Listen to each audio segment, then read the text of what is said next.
Hello and good morning all the students. Today we will be starting students with our new chapter in geography, which is agriculture. Okay, in this chapter you will be learning about what is agriculture, what are the different types of farming. You will also be learning here about different types of cropping patterns, as well as you will also study the agricultural seasons. Okay, there are three types of agriculture seasons. You will also study about that. Also you will be studying about different types of crops, okay, and their geographical requirements, the temperature required for their sowing as well as harvesting, what are the different types of crops, what are the leading producers, that is what are those states, yeah, which are those states which are the leading producers of different types of crops, who is the leading producer and who is behind. All this you will be studying in today's video. Also you will be studying about different types of food, non-food crops, and how agriculture has been important to India. Okay, at last you will be studying about food security, which is basically talking about PDF and the distribution of food grains. So let us begin with this topic today, and the topic goes like this. Okay, so in starting, agriculture is primary and most important activity in India.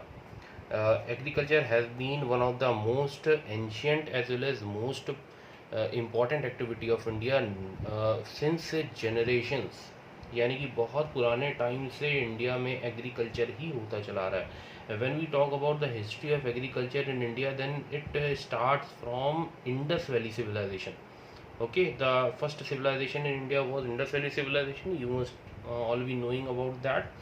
And so agriculture in India basically started from that era, and after Indus Valley civilization, then Vedic period, then later Vedic period, and in all those years, in ancient Indian history, medieval as well as modern, and up till now, agriculture has been one of the most important part in the history, and it has been one of the most important economic activities which had been carried out by most of the population.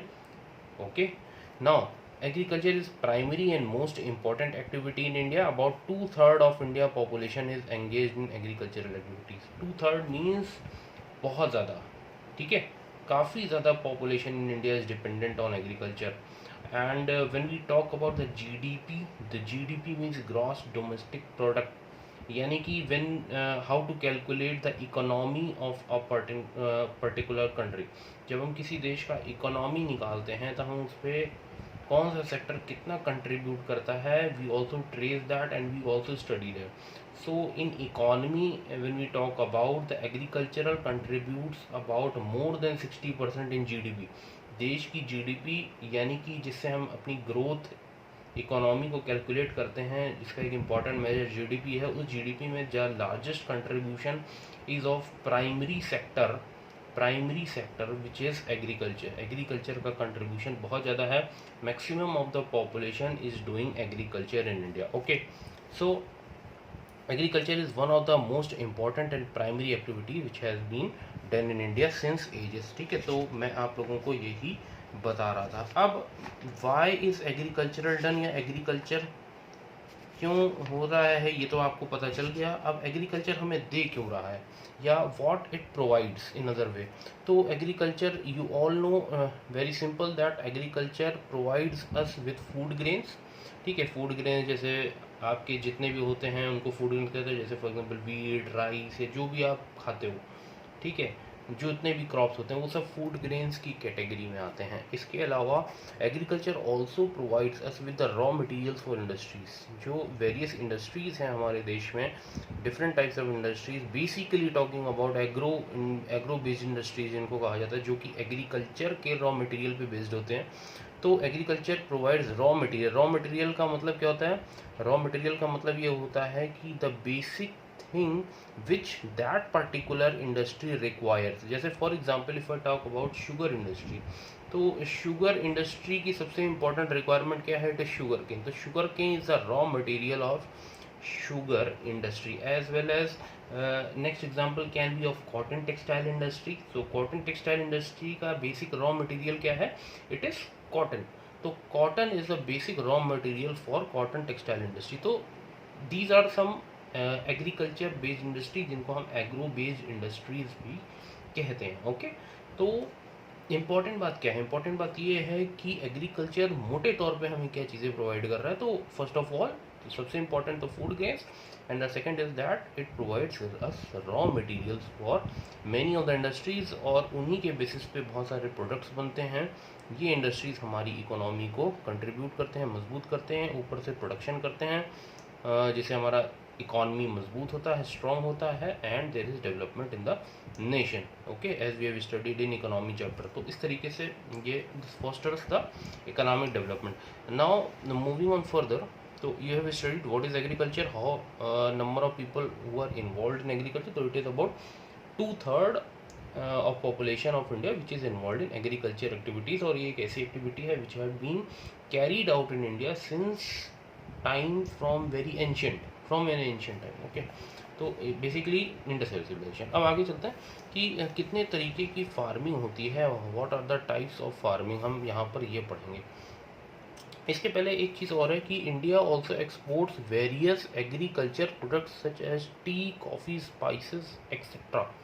तो India is using या it is producing food grains. तो ये तो है ही है, आप जानते ही हो फूड ग्रेन्स का प्रोडक्शन हो रहा है. इसके अलावा रॉ मटेरियल भी यूज़ हो रहा है. इसके अलावा जो प्रोडक्शन होता है उसको एक्सपोर्ट भी करता है. इंडिया एक्सपोर्ट भी कर रहा है, मीन्स दूसरे देशों को दे रहा है. जैसे there are various types of crops which are being exported by India, for example tea, coffee, spices etcetera, और भी बहुत सारे क्रॉप्स हैं जिनको इंडिया एक्सपोर्ट करता है. और one thing also I would like to tell you that India is one of the leading producers of several food grains. कई सारी फूड ग्रेन्स का इंडिया लीडिंग प्रोड्यूसर है. हाँ, सेकंड नंबर पे आता है कहीं में, जैसे for example when I talk about wheat and rice, तो वीट एंड राइस के मामले में India is second number. The number 1 producer is China. सबसे ज़्यादा एक्सपोर्ट और प्रोड्यूस चाइना ही कर रहा है. ठीक है, अब why India is number 2 in international market. When we talk about the export या मार्केट की जब हम बात करते हैं, तो it is due to productivity issue. India has a productivity issue. India में प्रोडक्शन अच्छा है बट प्रोडक्टिविटी बहुत कम है. ठीक है, जबकि हम when we talk about China, then in China the production is good as well as productivity is also good. So that is why it leads and comes to the number 1 position, whereas India is number 2 in production, but फिर भी India is one of the leading producers in several food grains. तो export भी कर रहा है बहुत सारी चीज़ों को. इंडियन टी बहुत जगह एक्सपोर्ट करी जाती है, इंडिया की कॉफ़ी एक्सपोर्ट करी जाती है. कॉफ़ी में बेसिकली कर्नाटका वहाँ पर बहुत ज़्यादा होती है. टी में असम हो सकता है, केरला हो सकता है, या मेघालय, यहाँ पर टी का प्रोडक्शन बहुत होता है. And spices Kerala, Karnataka, Andhra Pradesh in spices. Okay, now moving on further, agriculture, we will be studying what are the types of farming. बहुत सारी टाइप ऑफ फार्मिंग है, जिसमें कि in your book there are basically 3 types of farming practices are given. The first important practice और type of farming is primitive subsistence type of farming. Primitive subsistence type of farming, ये क्या होता है? देखो, primitive का मतलब होता ही है पुराना या एंशियंट. ठीक है, और सब्सिस्टेंस का मतलब होता है ऐसा फार्मिंग टेक्निक, ऐसा फार्मिंग का तरीका इन विच ओनली द फैमिली, यानी कि हम इतना ही प्रोडक्शन करते हैं जितना कि फैमिली के लेवल पर यूटिलाइज हो जाए. ठीक है, तो we are producing only to that amount which can be which is utilized by family. Only production of only that amount which is utilized by family. तो उसको सब्सिस्टेंस टाइप ऑफ फार्मिंग कहते हैं. अब जो पुराने टाइम में जो farming practice चलती चली आ रही थी, पुराने तरीके से जो फार्मिंग प्रैक्टिस चली आ रही थी, और जहाँ पर उतना ही प्रोडक्शन होता है जितना कि सिर्फ फैमिली की रिक्वायरमेंट्स ही पूरी हो पाए अपनी, या अगल बगल की फैमिलीज़ की हो पाए मैक्सिमम. तो that type of farming technique is called primitive subsistence type of farming. Now what is this? This is practised in fewer parts of India. बहुत ही कम जगहों पे इसको प्रैक्टिस किया जाता है. Okay, practiced on small patches of land with the help of primitive tools like hoe, dao, digging sticks and family persons who work as labour. तो क्या है ये बहुत ही छोटे से या बहुत ही छोटी जगहों पे या छोटी छोटी जगहों पे इंडिया में हो रहा है। हर जगह इस तरीके की प्रैक्टिस नहीं करी जाती है, बट कुछ ही रीजन्स हैं जहाँ पर इस तरीके की प्रैक्टिस को कैरी ऑन किया जा रहा है। ठीक है, तो it is practice on small patches, यानी कि बहुत छोटे छोटे पार्ट्स में ही होती है, बहुत बड़े लेवल पे नहीं होती, यानी बहुत बड़े खेत नहीं होते, बहुत बड़ी फील्ड्स नहीं होती इसकी जहाँ पर ये फार्मिंग टेक्निक हो रही होती है। बहुत छोटे छोटे लैंड होते हैं, स्मॉल पैचेस में छोटे छोटे लैंड होंगे।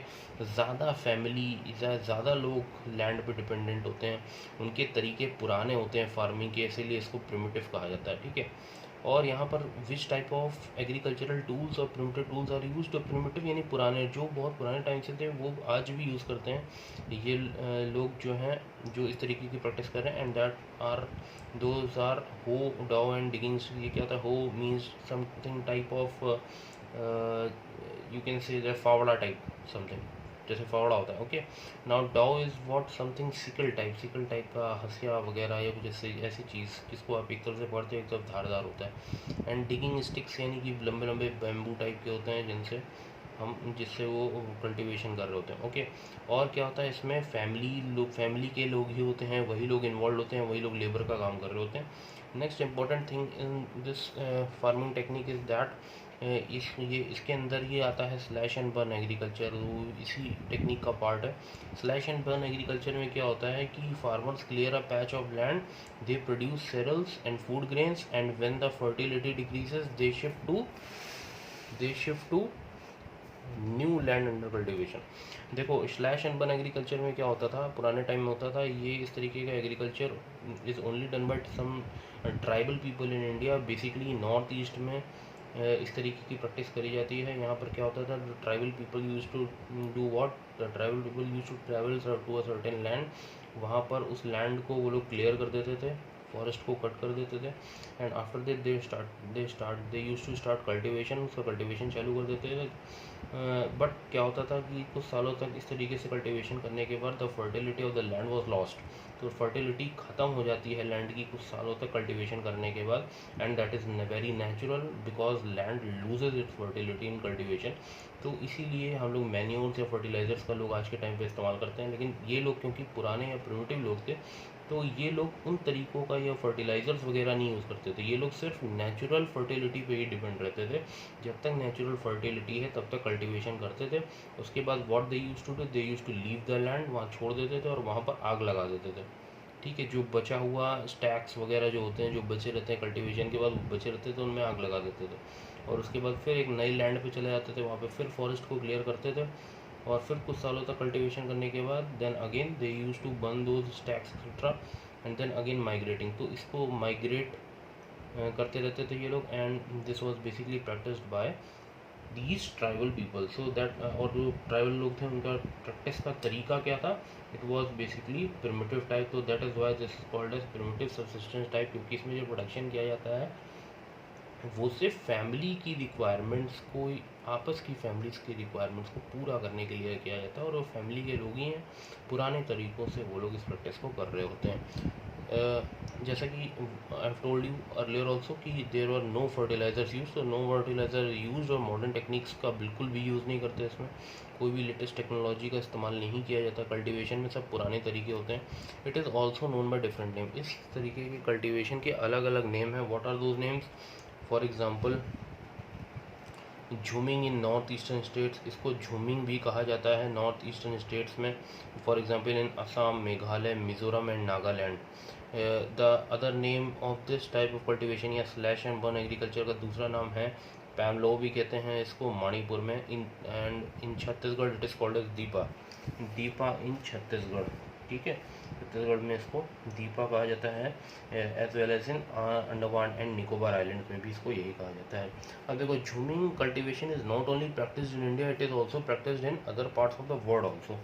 सो in other parts of the world, and it is also known by different names over there. जैसे for example in Mexico and Central America it is called as milfa, it is called as conuco in Venezuela, it is called rocha in Brazil, it is called masol in Central Africa, ladang in Indonesia, ray in Vietnam. So whatever we have studied that it is primitive type of subsistence farming. It is practiced in India. It is practiced in patches. Only small families are involved. No large amount of production is there, and no modern techniques are used. No fertilizers are used. ठीक है, उतना ही production करते जितना family इस्तेमाल कर ले सकते हैं. एंड द प्रोडक्शन जो होता है वो कुछ ही स्टेट्स में हो रहा है और उसके अलग अलग नाम है जब हम इंडिया की बात करते हैं. और this type of practice also practice in other Nations also, और वहाँ पे भी उसके अलग अलग नेम थे. ठीक है, this is what we have studied. Now let's move on to the next farming technique which is intensive subsistence type of farming. Intensive subsistence type of farming में क्या होता है, इसमें जो मेथड्स होते हैं वो प्रिमिटिव नहीं होते, बट सब्सिस्टेंस टाइप की फार्मिंग ये भी है. सब्सिस्टेंस फार्मिंग का मतलब लैंड पे पॉपुलेशन का प्रेशर बहुत होता है, यानी कि बहुत लोग होते हैं जो उस लैंड पे डिपेंड होते हैं, उस पर कल्टिवेशन के लिए डिपेंडेंट होते हैं. तो it is practised in areas of high population and there is pressure on land. जो हाई पॉपुलेशन के एरियाज है वहीं पर इसको प्रैक्टिस करते हैं. ठीक है, और ज़्यादा पॉपुलेशन होती है वो लैंड पे डिपेंडेंट होती है, इसीलिए लैंड पर प्रेशर होता है. ठीक है, लैंड पर दबाव होता है. लेबर इंटेंसिव होती है, बहुत सारा लेबर काम कर रहा होता है लैंड पे, क्योंकि लैंड कम है, पॉपुलेशन बहुत ज़्यादा है. ठीक है, और प्रोडक्शन करना है तो क्या होता है, लैंड पे दबाव है, लैंड पे प्रेशर है और लेबर इंटेंसिव है, बहुत ज़्यादा लेबर होता है इसमें. ठीक है, fertilizers are used as well as irrigation facilities for higher production. यहाँ पे क्योंकि प्रोडक्शन बढ़ाना होता है, क्योंकि बहुत large amount of families are dependent on that small patch of land, so that is why good irrigation facilities का use करते हैं, as well as fertilizers are also use, ताकि प्रोडक्शन को बढ़ाया जा सके. This is called as intensive subsistence type of farming. Okay, this is what is intensive subsistence type of farming. Okay, now next type of farming technique is commercial farming. commercial farming जैसा कि name से ही clear हो रहा है, commercial का मतलब farming done या production done for export purpose. Export purpose के लिए जो फार्मिंग करी जाती है उसको हम कमर्शियल फार्मिंग कहते हैं. ठीक है, अब क्या होगा, एक्सपोर्ट पर्पस के लिए कर रहे हो, इसीलिए इसमें जो टेक्निक्स होती हैं वो मॉडर्न होती हैं, लेटेस्ट मशीनरी का इस्तेमाल किया जाता है, हायर इनपुट्स होते हैं. हायर इनपुट्स यानी कि बहुत पैसा लगाया जाता है. ठीक है, इनपुट करते हैं, अच्छा मशीनरी खरीदेंगे, अच्छे फर्टिलाइजर्स का यूज़ किया जाएगा, अच्छी सीड्स का यूज़ किया जाएगा, जिनको HYV सीड्स भी कहते हैं. HYV सीड्स का मतलब high yielding variety of seeds. अब इन सीड्स की खास बात क्या है, इन सीड्स की खास बात ये होती है कि दीज सीड्स, इन सीड्स को लगाने पर ये सीड्स पहली बात तो बर्बाद नहीं होते हैं, they are not wasted, and secondly the crop matures very early. बहुत तेज़ी से क्रॉप खड़ी हो जाती है. ठीक है, क्रॉप बहुत जल्दी तैयार हो जाती है, तो इसीलिए HYV सीड्स का इस्तेमाल किया जाता है. और ये सीड्स का प्राइस भी ज़्यादा होता है नॉर्मल सीड्स के कंपैरिजन में. ये अच्छी होती हैं because they are genetically modified. ठीक है, बायोटेक्नोलॉजी में ये चीज़ वर्ड आता है, जेनेटिकली मॉडिफाइड. बायो में भी I think you must have studied. तो HYV सीड्स का यूज़ किया जाता है, जिनको जेनेटिकली मॉडिफाई किया जाता है, और ये सीड जल्दी बर्बाद नहीं होती, इनमें प्रोडक्शन अच्छा होता है, कम टाइम में जल्दी प्रोडक्शन होता है इसमें HYV सीड्स में.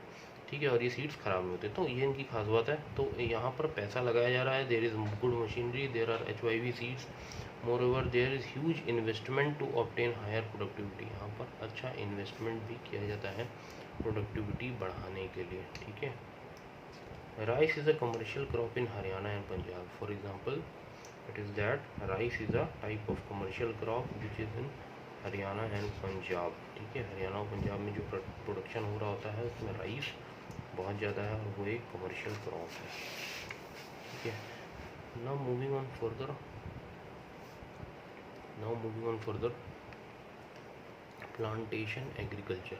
प्लांटेशन एग्रीकल्चर क्या है, इन this a single crop is grown on an area. अब ये plantation agriculture is a part of commercial farming का ही पार्ट है. प्लांटेशन एग्रीकल्चर में बस थोड़ा सा फ़र्क ये हो जाता है कि इसमें जो प्रोडक्शन हो रहा होता है that is just of a single crop. एक सिंगल क्रॉप ही लगाई जाती है इस फील्ड में. ठीक है, जबकि जो कमर्शियल फार्मिंग होती है ये भी एक तरीके की कमर्शियल फार्मिंग है, बट उसमें क्रॉप एक लगाई जाती है, जबकि दूसरी तरीके की जो कमर्शियल फार्मिंग है उसमें कई क्रॉप्स और भी लगाई जा सकती है, बट प्लांटेशन में एक ही क्रॉप लगती है.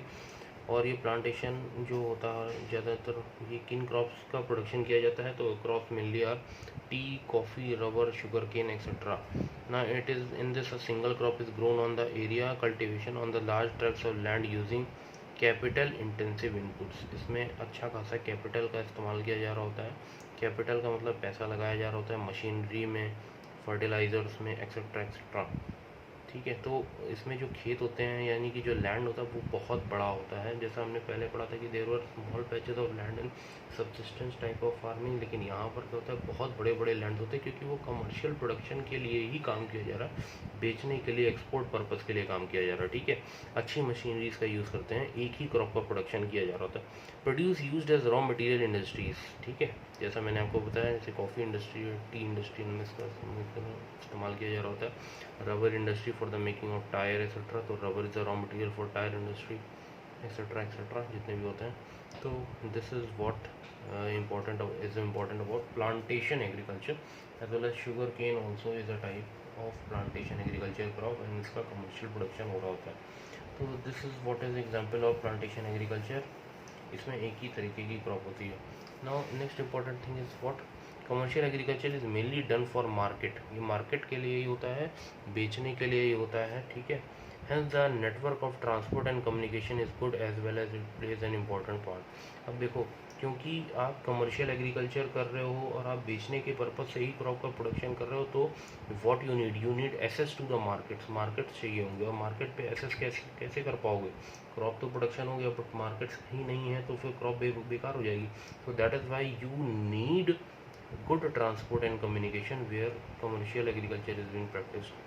ठीक है, एक्सेस टू मार्केट चाहिए होती है और अच्छा ट्रांसपोर्ट और कम्युनिकेशन चाहिए, तभी उस कमर्शियल एग्रीकल्चर का फ़ायदा होगा। इसीलिए गवर्नमेंट कमर्शियल एग्रीकल्चर पर बहुत ध्यान देती है और वहाँ के infrastructure that is transport and communication पे बहुत ज़्यादा वर्क किया जाता है। तो that is Y commercial farming is important in India and it earns a lot of money for the government of India, ठीक है, and it works for the development of the nation in this way. Okay, so this is what all about the types of farming which you have studied. You have studied 4 types of farming system: primitive, intensive subsistence, commercial farming, and under commercial farming you have studied plantation agriculture. Okay, I hope you must have learned all the types of farming techniques. Okay,